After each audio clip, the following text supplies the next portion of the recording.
c'est parti, Mélanie!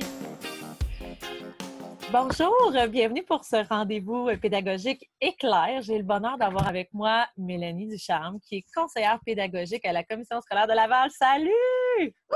Bonjour, ça va bien? Oui, écoute, Mélanie, là, elle a, je vous le dis pour ceux qui ne la connaissent pas, là, elle a l'évaluation le tatoué sur le cœur. C'est un sujet qui l'anime, qui la passionne.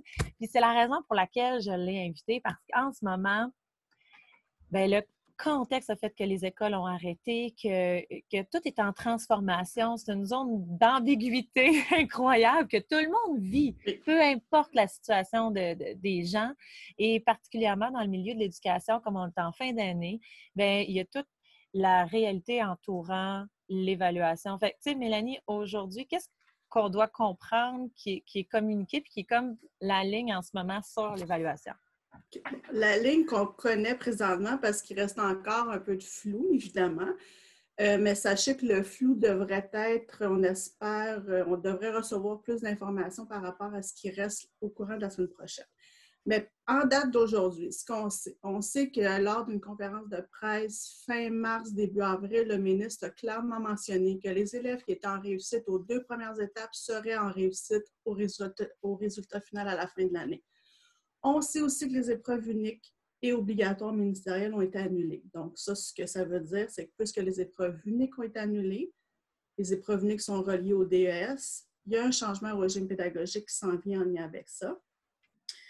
On sait aussi que les enseignants devront faire un bulletin de la 3e étape, qui est écourté évidemment à cause de la fermeture des écoles. On sait aussi que les enseignants devront porter leur jugement pour le résultat final.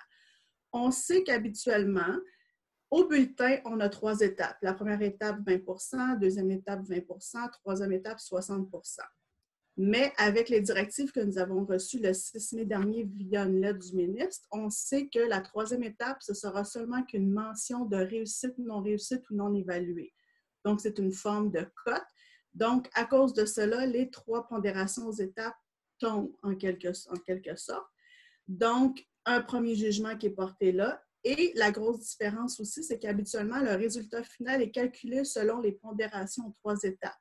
Donc, le résultat final est le résultat d'un calcul mécanique dans la machine des différents résultats. La grosse différence cette année, c'est que les enseignants devront porter leur jugement pour le résultat final. Donc, ce ne sera pas un calcul. Les enseignants devront dire si l'élève est en réussite ou non réussite à la fin de l'année. Là, donc, Mélanie, c'est ce qu'on sait jusqu'à présent. Tout ce que tu as mentionné s'applique autant pour les élèves du primaire que du secondaire. Oui. Donc, pour la 3e étape, le réussite, non évaluée s'applique à tout le monde. Là, je dis tout le monde, puis je n'inclus pas le préscolaire là-dedans, parce qu'habituellement, le préscolaire était en cote, mais dans toutes les communications que nous avons jusqu'à présent du ministère, rien n'était signalé pour le préscolaire. Okay. Donc, on s'attend fort probablement qu'ils continuent avec leur cote, mais ça, on espère avoir l'information la semaine prochaine. Okay. Donc, pour la 3e étape, réussite, non évaluée, c'est pour tous les élèves du primaire secondaire 1 à 5. Par contre, pour le résultat final, la cote, la mention de réussite ou non réussite s'applique seulement pour les élèves du primaire et du secondaire 1 à 3.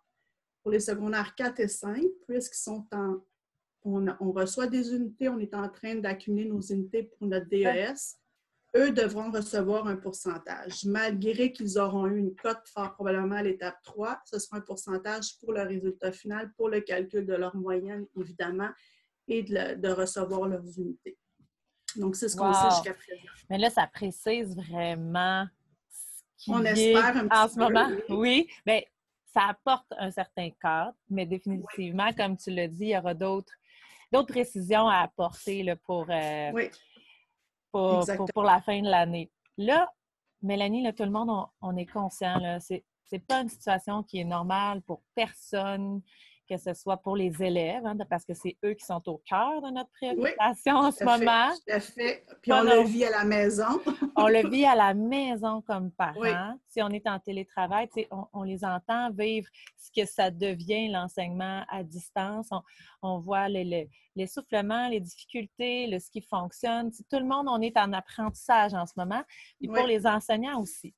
Fait que là, si on en revient dans le contexte de l'évaluation, puisque ce n'est pas un contexte normal, qu'est-ce qui est hyper important ou comment les enseignants doivent faire en ce moment pour se préparer à porter leur jugement professionnel? C'est sûr que quand on porte notre jugement, il faut accumuler des traces. C'est Des sûr que là, traces. les traces, quand on est assis en classe avec notre enseignant, c'est facile. L'enseignant, il voit plein de choses qui se passent dans la classe quand les élèves sont en action. Là, c'est un peu plus difficile d'observer, mais on peut quand même accumuler des traces. Là, c'est vraiment les traces qui sont le plus importantes parce que même si certains élèves sont déjà en réussite assurée, si je peux l'utiliser ces termes-là, de par ce que le ministre a annoncé, les traces pour ces élèves-là vont leur servir de rétroaction. Donc, parce que qu'on soit en réussite, on a toujours besoin de rétroaction, on a toujours besoin d'améliorer certains éléments. Donc, la rétroaction est importante pour ces élèves-là. Et pour nos élèves qui sont dits plus vulnérables, ceux qui se retrouvent, je vous dirais, dans la tranche entre 60 et 70 peut-être un peu entre 50 et 60 parce qu'un élève qui est à 55 n'est pas nécessairement en non-réussite parce que c'est un simple chiffre. Qu'est-ce qu'il est capable de faire en développement de compétences? Donc, pour nos élèves dits vulnérables, les traces accumulées pendant cette troisième étape écourtée et souvent à distance, c'est là que c'est ces traces-là qui vont venir vraiment aider les enseignants à venir bonifier ce qu'ils savent déjà sur l'élève puis venir porter un jugement final à la fin.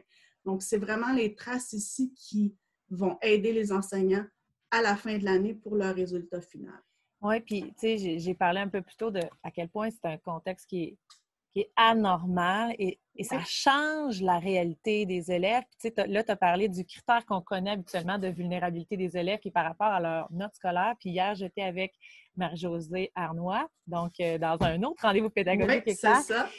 qui mentionnait qu'aujourd'hui, les critères de vulnérabilité, bien, ils se transforment un peu parce que pour un Oui, élève qui pouvait être en réussite en termes de résultats scolaires, peut vivre des moments qui sont plus difficiles liés oui, à exactement. plein d'éléments du contexte familial, de travail, peu importe sa réalité, mais tout se transforme. Donc, ça aussi, c'est important d'en tenir compte dans le sens d'être réaliste peut-être dans ce qui est Oui. demandé, dans ce qui est exigé, dans ce qui est observé, puis l'accompagnement à faire. Mais souvent, les élèves qui sont dits plus vulnérables, malheureusement, certains de ces élèves-là se logueront pas tout le temps, se connecteront pas tout le temps au rendez-vous des vidéoconférences des enseignants ou remettront pas toujours leurs travaux pour X raisons, parce qu'ils n'ont pas la connexion Internet, parce qu'ils n'ont pas les outils, parce qu'ils n'ont pas la motivation, Mm-hmm. parce qu'ils ne sont pas engagés pour plusieurs raisons, parce que la pandémie les a affectés aussi d'une certaine façon. Donc, il y a plusieurs raisons qui font ça. Mais il ne faut pas oublier que oui, les traces qu'on va accumuler pendant la troisième étape vont venir bonifier, mais tout ce que l'enseignant sait jusqu'à la date du 12 mars, qui était la date fatidique où on a fermé, bien ça, là, c'est le gros de ce qu'on connaît de nos élèves en tant qu'enseignants. Donc, tout ce qu'on a fait jusqu'en date du 12 mars, là, va venir nous aider à vraiment venir solidifier notre jugement. C'est sûr que si on peut accumuler le plus de traces possible pendant cette dite troisième étape à distance, c'est l'idéal. Mais pour certains élèves, ce ne sera peut-être pas possible où on aura très peu de traces. Donc, ce n'est pas ça qui va venir faire qu'un élève va nécessairement être en échec parce qu'il n'a pas remis de travaux. C'est tout ce qu'on connaît sur le cheminement scolaire de l'élève jusqu'au 12 mars, puis ce qu'on a vu qu'il pouvait faire jusqu'à cette date-là, avec les quelques petites traces ou pas du tout, parce que c'est possible que pour certains élèves, on n'ait pas de traces. Ça se peut, mais cela ne veut pas dire qu'il est en échec. C'est juste qu'il ne nous a pas démontré son développement de compétences. Donc, ça, c'est hyper important. Donc, la non-remise de traces ne veut pas dire que l'élève est en échec au résultat final. OK, c'est important aussi, là. Oui, c'est une bonne précision à apporter. Et donc là, il y a tous les outils qui sont vraiment facilitants.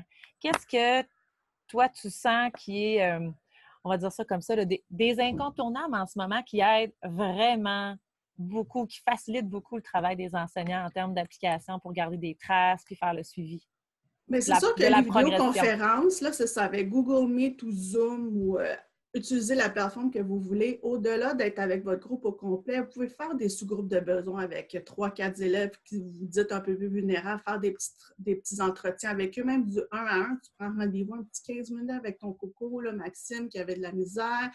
Là, tu prends un rendez-vous avec lui, tu lui parles, tu lui poses des questions pour avoir accès à ce qui se passe dans son petit coco.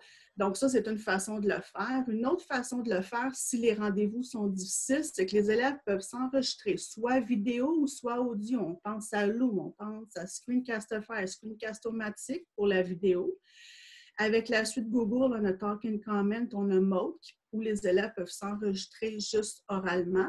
On a aussi Flipgrid qui fait un peu les deux, qui est une vidéo où que les élèves, on peut nous-mêmes commenter sous la vidéo et les élèves aussi peuvent commenter. Donc là, la co-évaluation, l'évaluation par les pairs peut avoir lieu dans ces moments-là. Donc ça, c'est pour tout ce qui peut se faire verbalement. Tout ce qui est dépendant de la plateforme que vous utilisez, Google Classroom, il y a tellement de choses qui sont intégrées dans Classroom que c'est facile de tout faire via cette plateforme-là. Ça peut être ça peut être ClassDojo, dépendant lesquels qu'on utilise, parce qu'on peut toujours mettre des commentaires sous les travaux des élèves, que ce soit sous forme orale ou écrite. Puis on sait que c'est ça qui est le plus gagnant, le type de rétroaction qu'on donne aux élèves. Les élèves peuvent prendre une photo de leur page 35 du cahier ou de leur texte qu'ils ont écrit, qu'ils envoient à l'enseignant qui, lui, va apporter des... Donc, tout ne doit pas se faire nécessairement à l'ordinateur. Les choses peuvent se faire sur papier-crayon, à la maison, comme on faisait en classe. Une photo est envoyée. Exemple, en mathématiques, dans la compétence à résoudre, si l'élève peut pas, il n'y a pas la technologie pour le faire, il le fait, il fait toutes ses traces, il prend une photo, il l'envoie à son enseignant qui va pouvoir vérifier, puis à la limite, un entretien rapido dans Zoom pour aller valider certaines choses qui n'est pas certain. Donc, il y a différents outils là, qui peuvent facilement nous aider. Google Doc, Google Slide, Google Sheet, Google Form, Microsoft Forms, tout ça, là, on peut aller valider des informations avec nos élèves. On peut faire des quiz rapides avec Kahoot à distance malgré tout parce qu'on projette nos questions puis les élèves peuvent le faire sur leur ordinateur à la maison. Donc, il ne faut pas rester ancré dans le papier-crayon qu'on faisait en classe habituellement. Il faut essayer de voir différemment comment les outils, ça peut être un simple Word envoyé via courriel si on est à l'aise avec ça. On n'est pas obligé de s'approprier différents outils. Si on est habitué avec la suite Office, on fonctionne avec ça via courriel. C'est très simple, puis on retourne après ça. Donc, il y a moyen de garder ça simple, pas s'approprier différentes applications en l'espace de 2-3 jours, mais ce qu'on utilise habituellement peut aussi être utilisé. C'est ça que j'allais dire. Dans le contexte où tout est en transformation, juste le contexte est déjà beaucoup à s'approprier. Oui. On peut faire des choses avec ce qu'on connaît déjà, puis tranquillement ajouter ce qui va rester, qui va garder la démarche, on va dire, tu l'as nommé simple. Oui. Quoi d'autre vont être tes critères pour choisir les outils que tu vas utiliser avec les élèves? Ça dépend de ton intention. Ouais, ça dépend de ton intention. Qu'est-ce que tu veux aller chercher comme information? Parce que ça, c'est à la base de l'évaluation. Il faut que tu évalues ce que tu as enseigné, ce que les élèves sachent. Ce n'est pas quelque chose de nouveau qui vient juste d'être enseigné et qui ne sont pas à l'aise avec. Donc, on évalue ce qu'on a enseigné. C'est ton intention. Qu'est-ce que tu vas aller chercher comme information? Les stratégies qu'il a utilisées, même si ce n'est pas un critère qu'on doit tenir compte pour le bulletin, mais les stratégies qu'il utilise, ça nous donne de l'information sur comment ils ont procédé. Tu veux savoir sa démarche.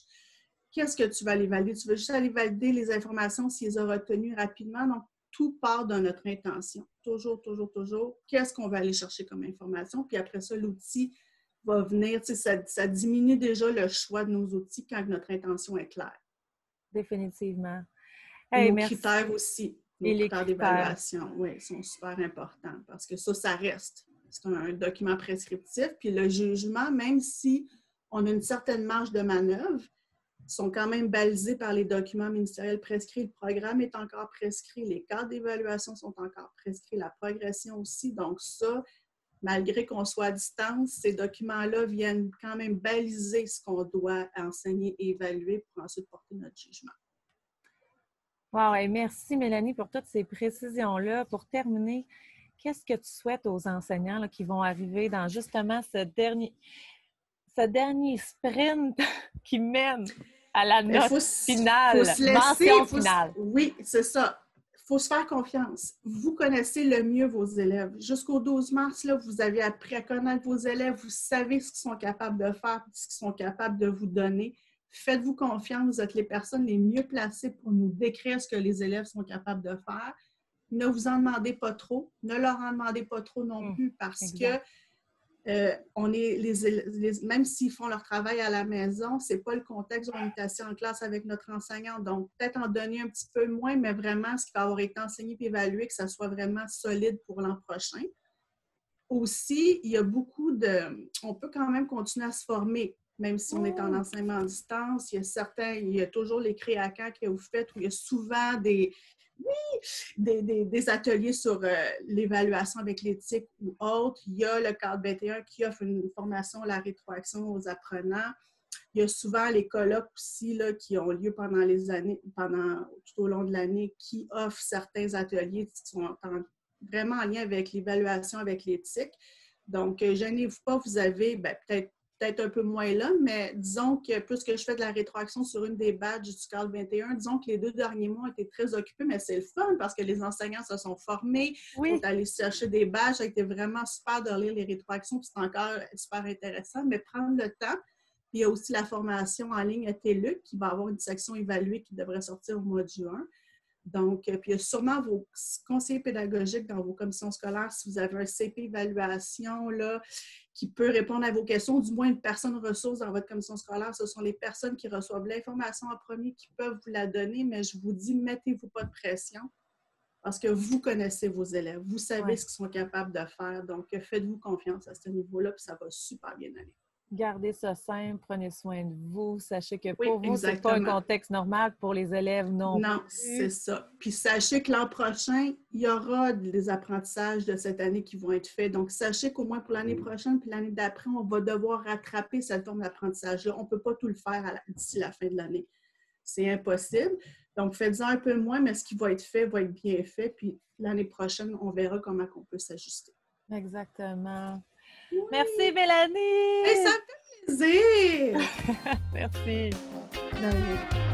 Super!